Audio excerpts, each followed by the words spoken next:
Kwa tunafanya mwendelezo part 2 ya kuzungumzia the things that you need to open a healthcare facility in Tanzania. Vitu ambavyo unahitaji kwa ajili ya kufungua kituo cha afya Tanzania. Tushazungumzia na kuna playlist iko hapo juu inaitwa Health Facilities. Ukiingia hapo kuna vitu kadhaa ambavyo tukizungumzia over time, ni video ambazo nimeweka kama kwenye playlist ili watu waweze kujifunza kama wanahitaji.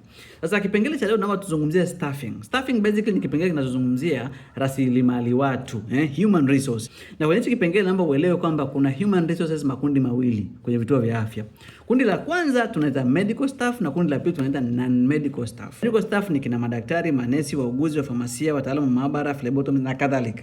Upande huu mwingine ni watu wa categories zingine kama receptionists, administrators, watu wa security, ulinzi, wale walinzi wako utakaoajiri, wasuala transporters ambao wanasafirisha watu na nini, cleaners, hawa ni wafanya usafi na kadhalika. Kila kadre, kila kundi la hawa wataalamu wa afya utaajiri kulingana na ngazi ya kituo ulichokichagua. Sawa? Tumesema mtu wa kwanza utakamwajiri ni supervisor, yule ambaye anasimamia kituo. Sasa huyo ndio mwajiri wako wa kwanza, sababu bila huyo huwezi kufungua kituo. Sasa hao wenyewe utakaoajiri ni kulingana na requirements za hiyo ngazi. Mfano, medical clinic inaweza kama daktari mmoja tu. Lakini health center lazima madaktari wawe zaidi ya mmoja, watatu, wanne na kadhalika.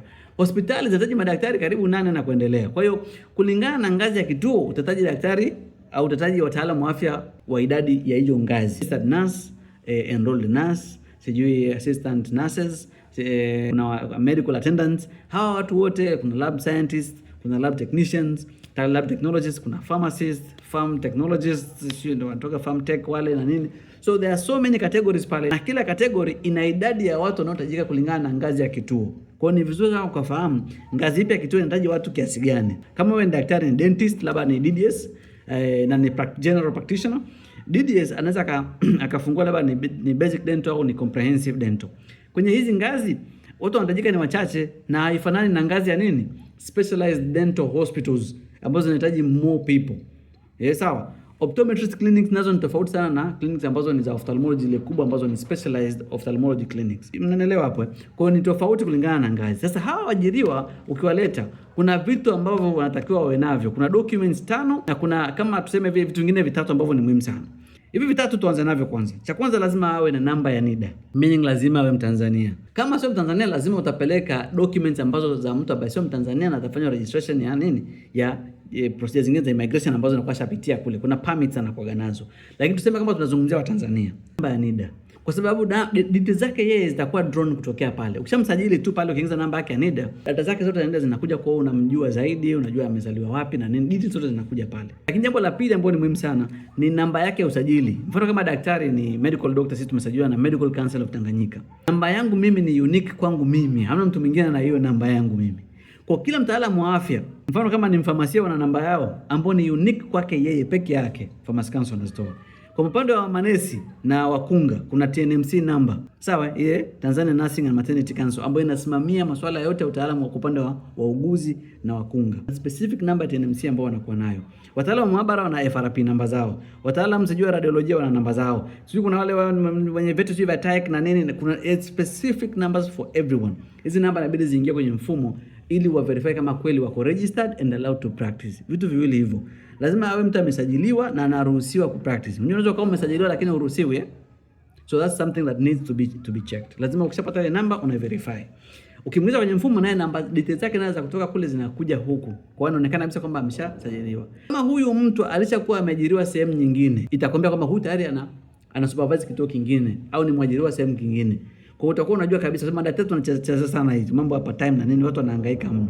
Kipengele cha 3 ni namba ya simu ambayo iko active. Gen Z anaweza kukupa namba ambayo alikuwa anatumia mwaka jana, mwaka huu ameingiza inatumika tu kwenye WhatsApp lakini hawezi kupatikana ikipigwa.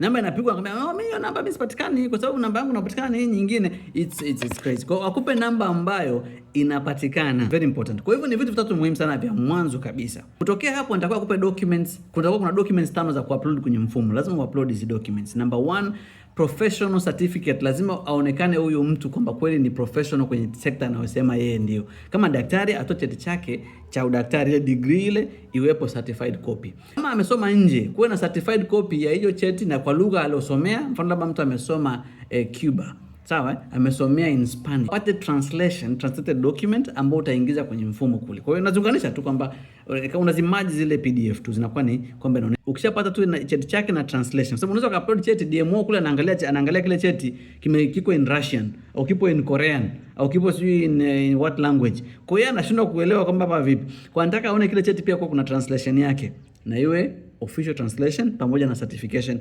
from a lawyer. Hicho ni kipengele cha professional certificate. Unatakiwa kuwa kuna full registration ya huyo mtu. Mfano madaktari wanapata full registration kutoka kwenye Medical Council of Tanganyika, registration kutoka MCT, manesi kutoka TNMC. Sawa, kulingana na taasisi ambayo inamsimamia huyo mtu atapata full registration. Lakini pia awe na practicing license. Namba 4, lazima kuonekane contract ambayo mmesaini na huyo mtu. Yaani wewe na huyo mtu mmekubaliana kama mnapeana ajira kwa mkataba wa hivi na hivi na vile, NSSF sio itakuwaje, WSF sio itakuwaje, nani atafanya nini. All of these things need to be put into the document. Very important sana. Yaani inabidi ieleweke hiyo. Lakini kipengele cha mwisho ni CV ya huyo mtu. CV lazima iwe uploaded nayo, ndio inakuwa ndio kipengele cha 5. Kwa ukiwa na vitu vyote ndio hapo unakuwa umemsajili staff, yani umemsajili mtu mmoja aingie kwenye eneo lako la kazi. Kwa atakuwa anatambulika pale kwamba kaajiriwa sehemu fulani, ni daktari, ni mkunga, ni muuguzi, ni mfamasia, ni lab scientist, whatever, amesajiliwa pale. Hiyo ni unatakuwa uelewe. Lakini kipengele kingine cha kuelewa ni kwamba katika healthcare providers ambazo utaweka wala medical staff, lazima kuna idadi ya watu ambao lazima wawe fully employed. Unaweza kuwa na part time na full time, full time na part time. Idadi ya full times iko very specified kwa ngazi ya kituo. Mfano kwenye medical clinic lazima watu 3 mpaka 4, I don't remember the number, ni 3 au 4 ambao lazima wawe full time employees wa pale.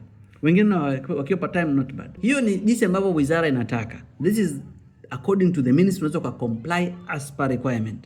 Sasa kuna namna ambavyo wewe sasa kama kwa sababu unafanya investment unataka kuwe kuna return nzuri, lazima kuna vitu ambavyo utaviongezea juu ya hivyo ili kuweka mambo yaende vizuri zaidi. Kwa mfano mtu amekwambia weka madaktari mmoja au wawili wanatosha, wewe ukaweka madaktari kadhaa ili wapangie shift zao tofauti. Yani kuna namna ambavyo unaweza kaongeza productivity based on what you think is correct. Hiyo ni kitu in topic nyingine.